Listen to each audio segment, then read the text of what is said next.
Bonjour Melchiel. Alors un petit tirage pour ce mois de novembre. Donc au départ mon idée c'était de vous faire un tirage avec le jeu l'oracle de l'Inde éternelle pour la semaine. Et puis ça m'a été fortement soufflé qu'aujourd'hui il y avait 2 tirages à faire puisqu'on était le premier. Donc nous avons 4 cartes qui sont apparues pour novembre. La première que voici, c'est Ganga. Et Ganga nous dit l'introspection, la purification et la confiance. C'est assez amusant parce que dans mes cartes personnelles pour ce mois-ci, j'avais aussi reçu la purification. Ensuite, nous avons une très belle carte, c'est Parvani, le succès, l'évolution et la vie publique. Je pense que ça peut parler à pas mal d'entre vous sur le plan professionnel. Et puis une carte assez mouvementée, souvent, c'est Chesnag. Voilà, vous pouvez voir. Certaines connaissent aussi par rapport à la Kundalini et qui nous dit le respect, l'héritage et le calme.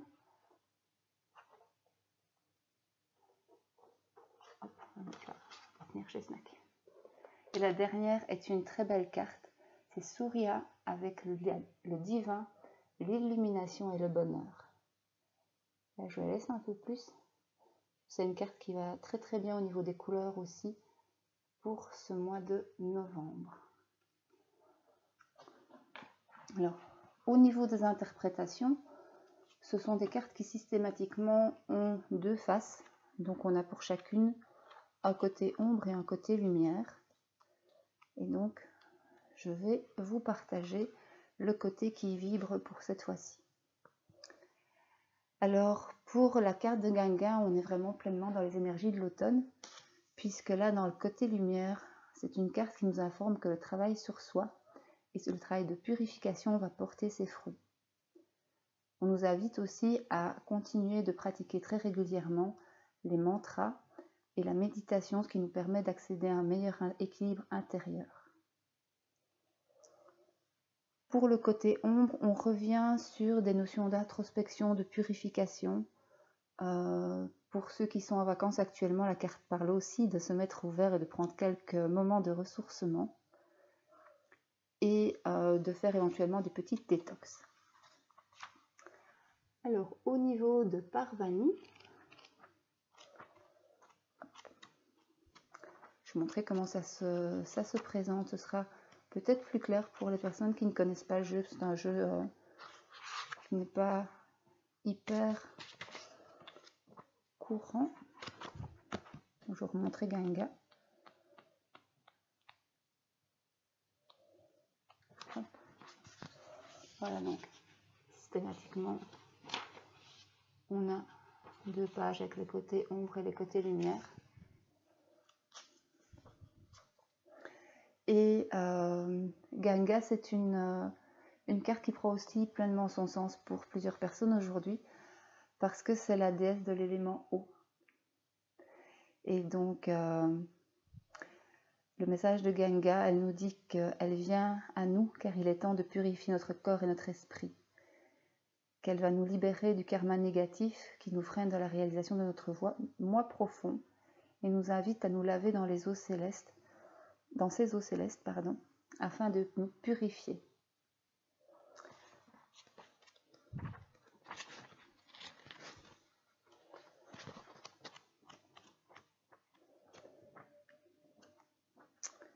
Alors, pour Parvani, je me suis trompée de carte. Hop.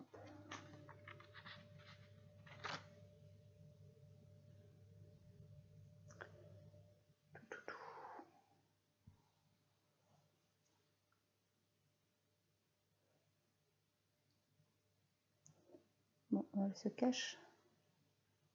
Ah oui, voilà. J'avais lu 40 et c'est 47.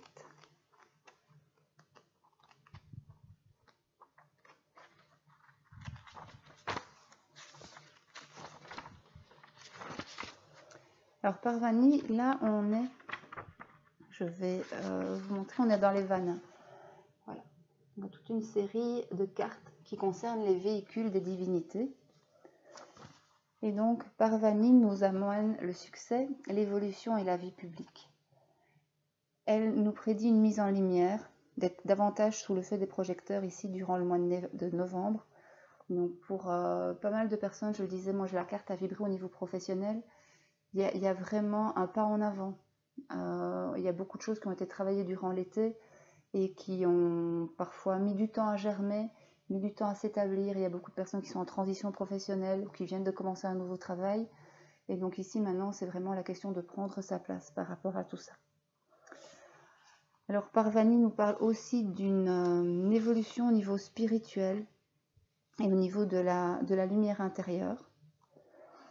Et nous protège, on a parlé de purification à Ganga ici, elle nous protège, Parvani, des énergies négatives. Alors passons à Shesnak maintenant. Shesnak, on est aussi dans les Vanas. Alors au niveau de Shesnak, on est de nouveau dans une grosse complémentarité par rapport aux deux premières cartes, puisqu'il nous parle de repos. Donc on a vu que les deux premières cartes, on nous parlait d'énergie, mais aussi de mise en lumière. Et ici, ça nous dit de ne pas oublier de nous reposer. La phrase est « incite au repos car le consultant est épuisé. Prévient d'un besoin de se régénérer afin d'assumer ses responsabilités à venir. » Donc là, c'est vraiment important, on rentre profondément dans les énergies de l'automne, de bien prendre soin pour pouvoir aller porter sa lumière autour de nous. Et en termes de petites lucioles, je vous invite vivement à prendre soin de cette lumière intérieure qui sème réellement des bonheurs. Donc, chaque fois que vous sentez que vous diminuez, que vous n'êtes plus totalement aligné dans votre énergie, prenez ce temps, ce n'est pas du temps que vous perdez, c'est du temps où vous allez vous ressourcer et qui vous permet après d'être plus aligné par rapport à votre mission de vie, par rapport à votre couple, par rapport à vos familles, et à ce moment-là de pouvoir mieux diffuser vos connaissances, vos compétences, vos énergies et du coup de créer du bon autour de vous. Alors, par rapport aux périodes de transition, Shesnak, c'est aussi une carte qui nous invite à respecter notre histoire personnelle, qui est parfois très différente d'une personne à l'autre. Je pense notamment aux personnes que j'accompagne au niveau du couple, et où les besoins ne sont pas forcément les mêmes. Ici, on est dans une période de plantation, pardon. On va établir ses racines différemment au mois de novembre. Et donc, c'est bien que les énergies de chacun puissent être respectées. On n'a pas besoin de planter ses racines exactement au même endroit pour que par la suite, les plantes puissent s'épanouir de façon harmonieuse ensemble. Donc, c'est bien d'être connecté à votre histoire personnelle par rapport à cet enracinement. Et puis d'accepter aussi dans la bienveillance tout ce que vous avez vécu par le passé pour être complètement libéré. Je reviens sur la carte de Ganga et de la purification. Être complètement libéré pour grandir maintenant dans la lumière. Ah ben voilà, d'ailleurs la phrase suivante de la carte nous dit que les expériences du passé nous servent à la fondation de nos projets présents. Et on a de nouveau aussi Shesnak qui nous parle pareillement du repos. Voilà, voilà. Et donc la dernière carte, Surya, très très belle carte, là, la carte du bonheur. C'est toujours un plaisir quand elle apparaît dans un tirage. Et pour le premier tirage mensuel sur cette page, je ne m'attendais pas à avoir autant de cartes qui sortent, donc je pense qu'elles avaient beaucoup à vous raconter. Et donc, Surya, le divin, l'illumination et le bonheur, apportent des énergies de guérison. C'est une carte qui rassure. Elle nous informe qu'il y a des solutions, même si on ne les voit pas encore. Et donc, quand on revient par rapport aux cartes précédentes d'alignement, de purification, d'enracinement, le fait d'être dans la conscience et dans la confiance qu'on est protégé, que nos projets vont se mettre en place, c'est aussi quelque chose qui peut vous apporter une certaine lumière, un certain apaisement. Décidément, ils insistent. Surya aussi nous parle d'épuisement. Il parle d'un épuisement du corps physique et du corps mental par rapport à un travail sur soi trop intense et qui n'est pas encore totalement intégré. Donc moi, quand je vous partage les cartes, là, je ressens vraiment un mois de novembre en 2 temps, avec un premier temps pour terminer d'accueillir les énergies de l'automne et terminer cette détox, cette purification, cet alignement par rapport à soi, le fait de laisser partir ce qui maintenant doit s'en aller, qui de toute façon ne nous quitte jamais totalement parce que ça fait partie de nous, et pouvoir mettre nos fondations, créer notre vie présente et future dans des énergies plus purifiées, plus lumineuses et plus harmonieuses. Alors, Surya nous apporte aussi des énergies constructives pour tous les domaines de notre vie. Il contribue à l'illumination spirituelle et symbolise un bonheur véritable. Alors, pour chaque carte, il y a un mantra.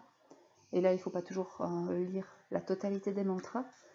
Donc ici, je remarquerai en dessous de la vidéo le mantra de Surya, qui est celui qui vibre pour tout le monde, pour le mois de novembre, ici en tout cas pour toutes les personnes qui vont entendre la vidéo. Et c'est un mantra à plasmodier pour se revitaliser, pour regagner de l'énergie et guérir toute forme de maladie. Alors le mantra c'est Om Bhagsva Vidmae Divakaya Dhimai Tano Surya Prachodayat.